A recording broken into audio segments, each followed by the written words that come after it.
Assalomu alaykum hurmatli obunachilar. Mana bugungi natijalarni tanishlaring mumkin. Kamiz imtihonlar o'tib ketdi. Qanday bo'ldi natijalar? Imtihonlar zo'r bo'ldi aka.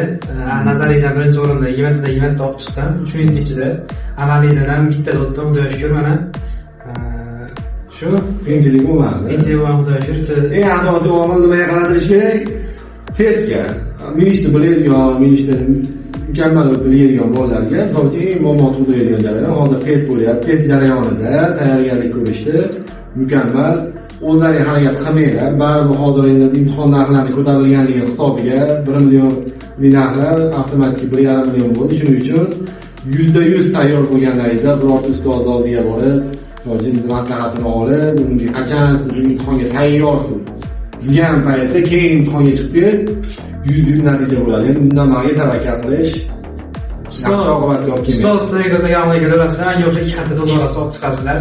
Bu holada kelaverasizlar.